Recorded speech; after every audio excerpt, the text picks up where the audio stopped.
I would like to try to explain some philosophical dimensions of two beds of Shabdulati Bitai from Surasa, and those couplets reflect very beautiful thought. So I thought that it must be represented by the different dimensions. I have also worked on a linguistic dimension of these couplets and philosophical dimensions of these couplets. The first couplet is नांगब नमन उनखे जे कीड़ीअ भर कंबन आगो अमन तन करे जे इन्हीं पर पुछन मुशाहिदो महबूब जो अपर लाए उन इन औलिया तहत कुबाए ओड़ा कीन बुझन गुझा गुज वनन अहद जे इसरार में. Shah Abdul Latif Bhichai has rightly said it, considering the environmental context of the universe, that those people who honor and fear of a very tiny insect-like ant, and by their that behavior, the serpents also bow to them, and that is the honor by serpents to them, because those people honor the tiny insects like ants. Ago amanatan kare je inhi par puchan. Those who are asking and seeking in that way, Almighty Allah bestows them with the peace. Mushahido mahbub jo appar lai unan. The vision of the beloved is their supreme aspiration. In awliyai taht kubai boda keen bujan, those clothed in the robes of sainthood remain beyond the understanding of the spiritually deaf people. Guja guj vanan ahd je israr mein. They dive deeply and secretly into hidden mysteries of one ahd or God.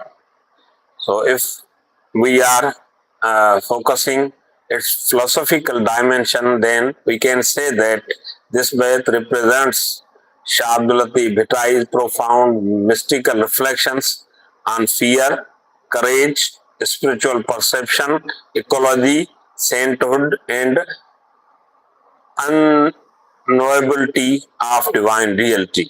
It illustrates the transformation of human soul from ordinary consciousness to mystical union with God, a central feature of Shah Latif Sufi philosophy, rooted in Wahdatul Wujud, or unity of being. So, first point is that fear or concern is the great spiritual bondage. Nangab naman unnakhe je kidiya bar kamban. Those who tremble in the honor of an ant, the serpents also bow to them. The tiny worm represents insignificant worldly difficulties, while the serpent symbolizes overwhelming fear and illusion. So, these both represent one thing to the small creatures or small things or small hurdles, and the other one is very much representing very much ferocious things. So, Latif suggests that a person who is honoring very much tiny things of universe or nature, he is being respected by the huge structures of the universe. The philosophical message is that fear originates not in external reality, but it is in the inner self. The idea resembles Stoicism, where fear results from false judgments, Islamic Sufism, where fear disappears through complete trust or tawakkul. Rumi is teaching that illusion magnifies danger. Thus, courage is primarily an inner transformation, not physical bravery. The second point is spiritual inquiry is beginning of wisdom. आगो Amun तन करे जे इन्हीं पर पुछन. To ask or to seek in that way, and they have the peace by Almighty Allah. So peace is not granted automatically. Only those who ask, seek and question receive divine tranquility. Here Latif rejects blind imitation. The seeker must inquire. Who am I? What is the reality? What is truth? What is the purpose of existence? This reflects the Quranic invitation towards reflection or tafakkur, and the Sufi conviction that certainly arises from lived experience rather than inherited belief. Third point is the vision of beloved as highest human goal. Mushahid o mahboob jo upper lie on. They regard the vision of the beloved, observance of the beloved, very much highest phenomenon.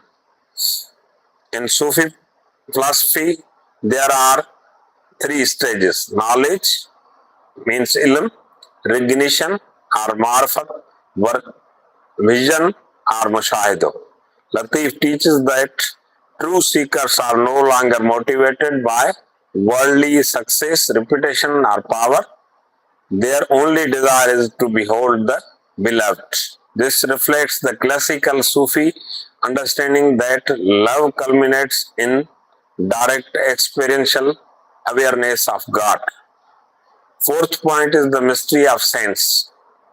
In the Oliya Tahta Kuba Boda Kina Bujan, the robe of the centered symbolizes inner realization rather than external appearance. The spiritually deep cannot understand the sense because mystical truth cannot be conveyed merely through language or the human ears, human eyes. This echoes an important philosophical distinction. There is a difference between hearing words and hearing truth. Mystical experience transcends rational explanation. As many Sufis maintain, the language of experience cannot be fully translated into ordinary speech. The things go beyond to the words. As Bhatai has said, Kotho kagar koriye veto vinyai mas dur tyai das jai akhar judya. He seeks and he suggests that seek from there, from where the words are emanated. And fifth point is entering the secrets of divine unity. Guja Gujvanan Ahdaje Srarame. The secret is of Ahd, one, inseparable one. And those people who are very much secret, who are going on that path, they deep dively and secretly to those secrecies of the Ahd. The saints peep into or dive into the mysteries of divine unity. Here Latif describes the Sufi state of fana, annihilation of the ego, followed by baka, abiding in the God. Philosophically, this means the ego dissolves, duality disappears, separation between lover and beloved vanishes. Only divine reality remains. Punu Thiasupana Sasuita Surava. I became myself Punu because Sasui were only pains and pangs and sorrows and sufferings. This reflects the metaphysical vision associated with Vahdatul Wujud, in which creation finds its true meaning through awareness of the One. Symbolic structure of the Beth. Kidi means worm, Nang, serpent or snake, Amun, peace, Puchan, inquiry, and philosophical meaning of these words as Kidi is a tribal, worldly fears and illusions, Nang or serpent, major existential fears, ferocious things, Amun, inner spiritual tranquility. Puchan, philosophical and spiritual search. Beloved, God or ultimate reality. Mushahido, direct mystical experience or observance. Robe of sainthood, inner spiritual realization or immersion of the spiritual realization. Deep people, those lacking spiritual perception, secrets of earth, divine unity and ultimate truth. Existential dimension of this couplet, it also offers the existential insight. Human beings normally live in fear, uncertainty, attachment, and ignorance. The mystic undergoes transformation from fear to the inquiry, from fear to the inquiry, from inquiry to the love, from love to the vision, from vision to the unity. These are the steps of existence. Thus Latif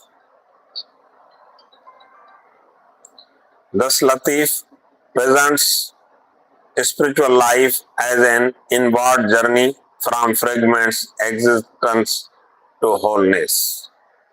Comparative philosophical perspective in the light of this Beth can be described by other poets have uh, reflected on it, and some of the philosophers also reflected on these thoughts. As Maulana Jalaluddin Rumi says that fear disappears when the self dissolves in divine love. Ibn Arabi says reality is one and perfected human perceives the unity behind multiplicity. Ghazali says true certainty comes through spiritual experiences, not abstract reasoning. Soren Kierkegaard says authentic existence requires confronting fear and making a leap towards faith. Martin Heidegger, anxiety can become the gateway to authentic being, though Latif resolves it through divine love rather than existential solitude. Central philosophical themes discussed during uh, in this bed are fear as an obstacle to spiritual realization, inquiry as the path to the wisdom. However, Shah Latif sees fear differently. He says he sees the process of fear in inclusiveness or interconnectivity, inquiry as the path to wisdom, divine love as the highest human aspiration, mystical knowledge beyond intellectual understanding, the hidden nature of sainthood, the limitations of ordinary perception, ego transcendence through fana, unity with divine or wahdatul wujud, inner peace attained through spiritual realization rather than worldly security.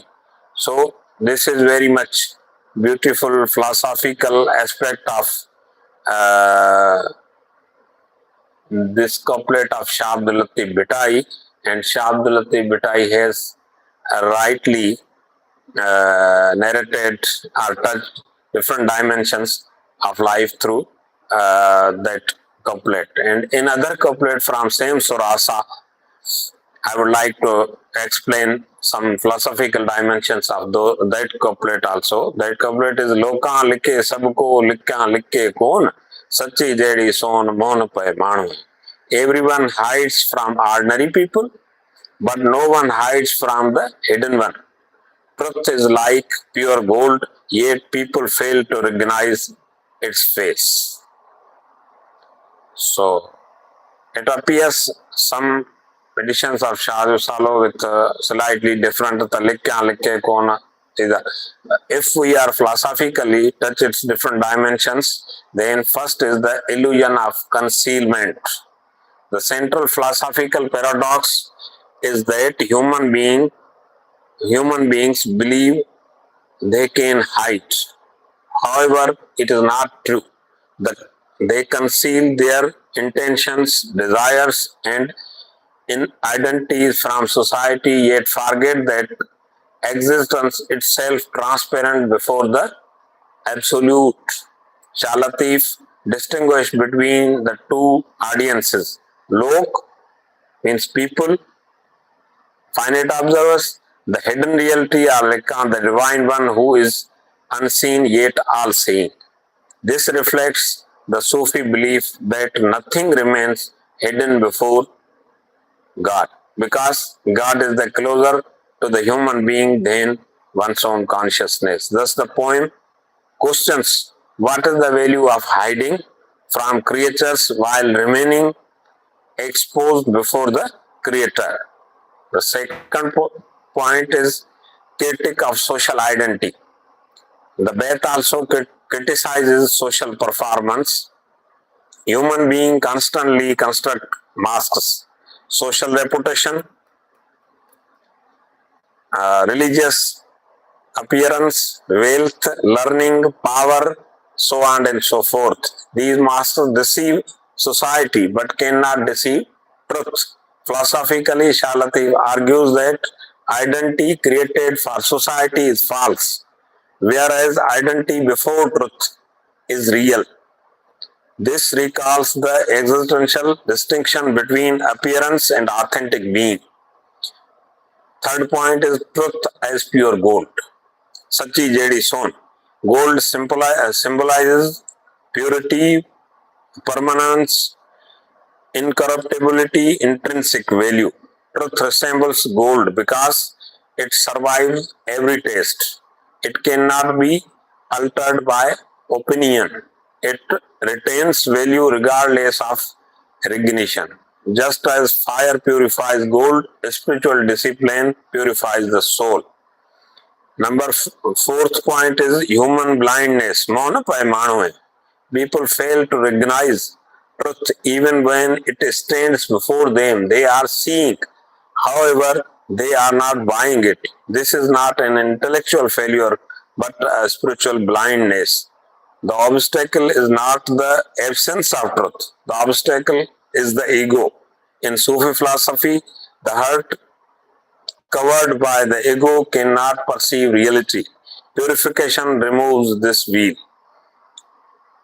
Fifth point is hidden God and hidden self. The words may also be read psychologically. The hidden one or God Almighty Allah is not merely God transcending the world. It also points out towards the hidden depth of the human self, hidden thing. The person who is hiding something from the others, he himself or herself is looking to those things because he himself is witness to that hiding. So hiding is impossible. Many Sufi thinkers maintain that whoever discovers the deepest self discovers the divine response. Thus, the Beth urges stop hiding from yourself, confront your inner reality. Only then can truth becomes visible. Number sixth, epistemological dimensions of the Beth. Beth distinguishes two kinds of knowledge: knowledge of society based on appearance, based on reputation, based on language, based on external judgment. Knowledge of truth based on inner awakening, based on sincerity and direct spiritual experience or marfat. Shah Abdul Latif therefore privileges experiential wisdom over external knowledge, a recurring theme throughout Shahjo Risalo. Seventhly, ethical philosophy. The verse calls for a radical sincerity. A morally authentic person lives as though every action is already visible before God. Hence, ethics becomes honesty without spectators, humility without recognition, godness without display. Virtue is measured by reality rather than by public opinion. Sufi interpretation of this bait is that journey from Zahir to Batan, or outer appearance to inner reality. The seeker realizes nothing is hidden from God. The ego is the greatest evil. Truth alone possesses permanence. Divine awareness dissolves hypocrisy. The verse therefore invites muraqaba or self-observation and